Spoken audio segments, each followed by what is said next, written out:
Hello everyone, welcome back to healthy with doctor Abhilasha. और आज हम बात करेंगे लो बैक एक के बारे में। लो बैक पेन जिसे लंबैगो भी कहते हैं, ये एक आम समस्या बन गई है। एक ज़माना हुआ करता था जब ये बुजुर्गों की समस्या हुआ करती थी, लेकिन अब आजकल हमारे युवा पीढ़ी भी इससे ग्रसित है।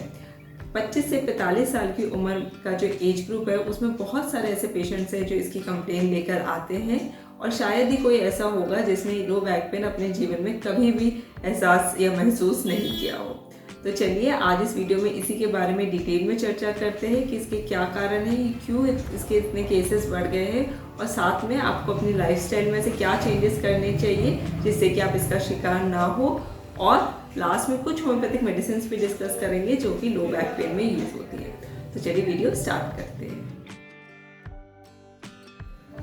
सबसे पहले बात करते हैं लोकेशन की। तो आपके स्पाइन को 5 पार्ट्स में डिवाइड किया गया है: cervical, thoracic, lumbar, sacral and coccygeal.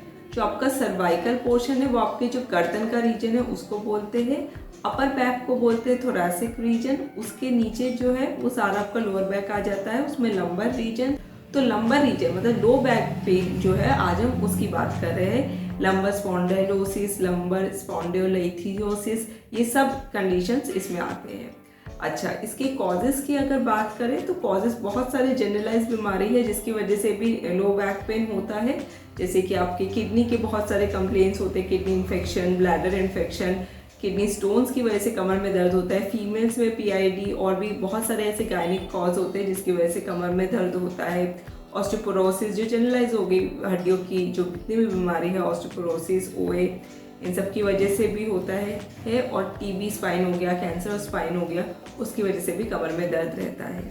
लेकिन आज की जो वीडियो हम बात करें वो सिर्फ हम लाइफस्टाइल की वजह से जो बैक पेन रहता है, स्ट्रेन इंजरी की वजह से जो बैक पेन होता है उसके बारे में बात कर रहे हैं। की वजह से बैक पेन क्यों होता है, तो उसका जो सबसे बड़ा रीज़न है वो तो है आजकल हमारी जो जॉब्स है वो मोस्टली 90% जॉब सिटिंग जॉब है और प्रोलॉन्ग्ड आवर्स के लिए होती है। 8 से 10 घंटे अगर आप दिन के और रोज़ बैठ के काम करते हैं तो आपके बैक पे उसका असर दिखना स्टार्ट हो जाता है, और 1-2 साल के अंदर ही आपको बैक एक डेवलप हो जाता है। एक तो सही पॉस्चर नहीं होता लोगों का, बैड पॉस्चर की वजह से भी बैक एक होता है। हम पल्च करते हैं, स्लाउच करते हैं, सीधे होके नहीं बैठते, झुक के बैठते हैं, तो उसकी वजह से भी बैक एक हो जाता है। जो भी आपका जो भी वर्किंग टेबल है, जो टेबल चेयर है, उसका एक सही प्रोपोर्शन होना चाहिए कि आपका जो स्क्रीन है वो आपके आई लेवल पे होना चाहिए। उसके बाद आपके जो बैक है उसको प्रॉपर रेस्ट मिलना चाहिए। वो आगे हम डिस्कस करेंगे वीडियो में कि कैसे एक आइडियल वर्किंग टेबल कैसा होना चाहिए, उस बारे में आगे डिस्कस करेंगे। तो जब आप ऐसे डिफेक्टिव वे में या ऐसे इनफेक्टिव वे में बैठे रहेंगे तो आपके बैक पे उसका असर पड़ेगा and it will develop into pain. जो दूसरा रीज़न है वो है जिमिंग का। आजकल युवाओं में जिम करने का या फिर हैवी वेट उठाने का बहुत ज़्यादा क्रेज़ है, तो उसमें कोई बुराई नहीं है, लेकिन द कंडीशन इज़ कि आपको सारे इक्विपमेंट्स जो है वो सही से यूज़ करने हैं, अपने बैक को फुल सपोर्ट देना है। जो भी आपके ट्रेनर है वो खुद वेल ट्रेंड होने चाहिए, उन्हें पता होना चाहिए कि कौन से वेट के लिए कितना कौन सा बेल्ट लगाना होता है, या कितना सही से किस टाइम पे किस पॉस्चर पे झुक के उठाना होता है वेट को। क्योंकि अगर आप गलत तरीके से हैवी वेट्स उठाएंगे तो उसके बाद आपके बैक में इंजरी होने के चांसेस तो बढ़ ही जाते हैं, और चांसेस क्या, इंजरी होगी ही होगी, ये श्योर शॉट है। और उसके बाद उसकी रिकवरी बहुत डिफिकल्ट हो जाती है। स्लीपिंग का पॉस्चर, जैसे आप सो रहे हैं, लेट रहे हैं, उसका पॉस्चर भी सही होना चाहिए। मैट्रेस आपका सही होना चाहिए। अगर आप बहुत ज़्यादा सॉफ्ट गद्दे पे सोते हैं या बहुत ज़्यादा कर्ल करके सिकुड़ के सोते हैं तो उसकी वजह से भी आपके गर्दन और कमर में दर्द हो सकता है। पेन की बात करें तो उसको 3 फेजेस में डिवाइड किया गया है: एक्यूट, सब एक्यूट और क्रॉनिक। एक्यूट फेज वो जिसमें कुछ दिनों से लेके 4 हफ्तों तक आपके कमर में दर्द बना हुआ है। सब एक्यूट 4 हफ्तों से लेके 12 हफ्तों तक, और क्रॉनिक 12 हफ्तों से ज़्यादा। जो भी एक्यूट या सब एक्यूट पेन होते हैं, चांसेस होते हैं कि वो क्रॉनिक पेन में कन्वर्ट हो सकते हैं। इनकी बात करें तो ट्रीटमेंट के भी 3 फेजेस में ट्रीटमेंट होते हैं: medicine, physiotherapy and exercise and of course surgery.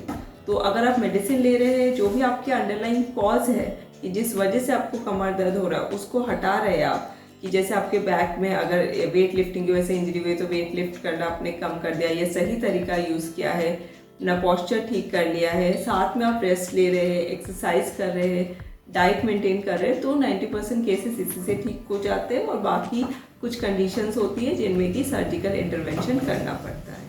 Prevention is better than cure, और जैसे बाकी बीमारियों की तरह ये बात आपके लोअर बैक एक पे भी, मैको पर भी लागू होती है। तो प्रिवेंशन कैसे आप बच सकते हैं इससे? सबसे पहले तो आपको अपना एक हेल्दी वेट मेंटेन करना है, अपना फिटनेस लेवल सही रखना है। वेट का जैसे कि बोलते हैं कि जितना ज़्यादा वजन होगा उतना घुटनों पर असर पड़ेगा, घुटने खराब होंगे। सिमिलरली कमर पर भी असर पड़ेगा, बैक भी आपकी खराब होगी अगर आपका वजन ज़्यादा होगा।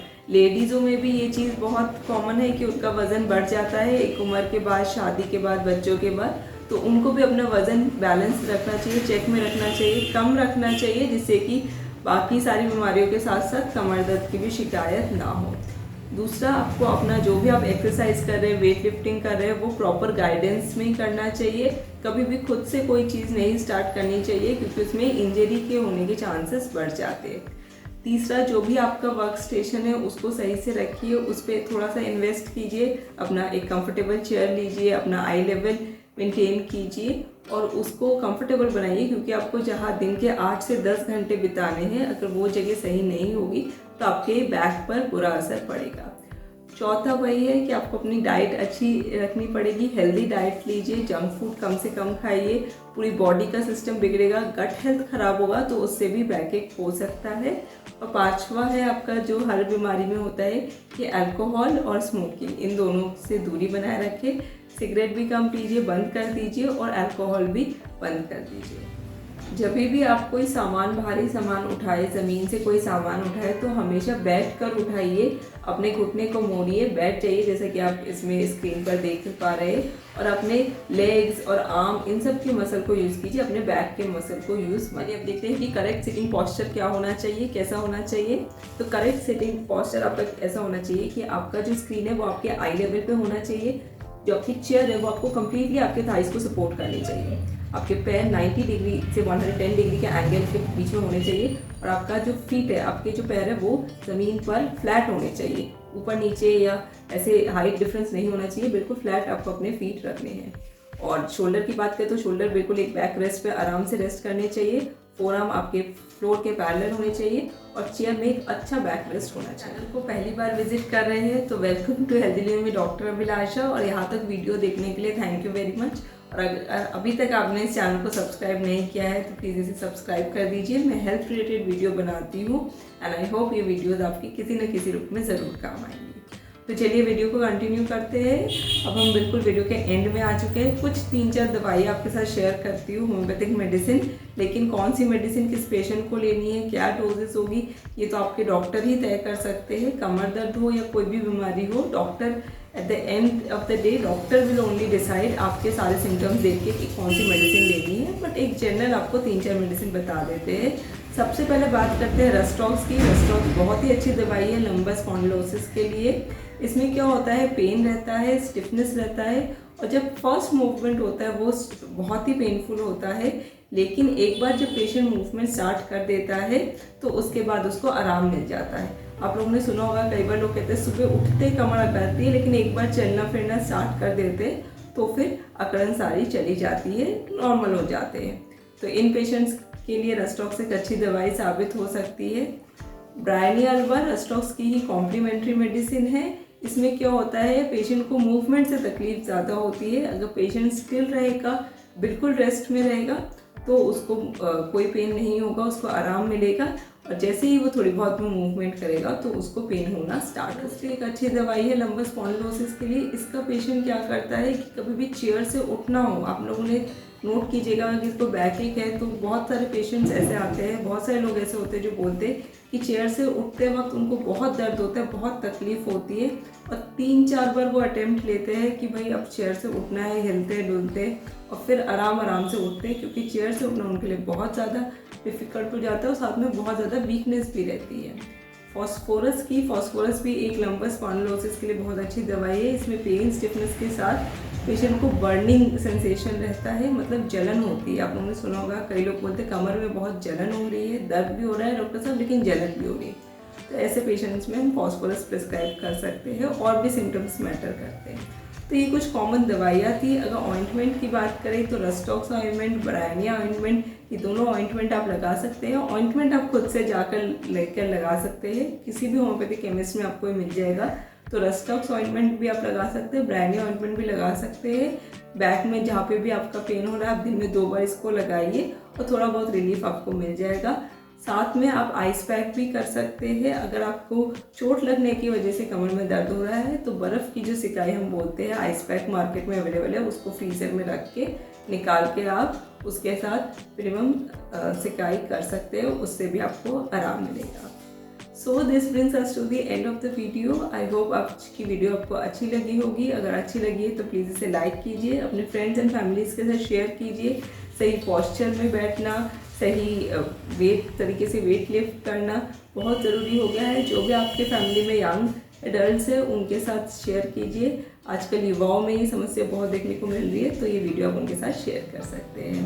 And once again thank you very much for watching. Till we meet next time, stay healthy and stay happy.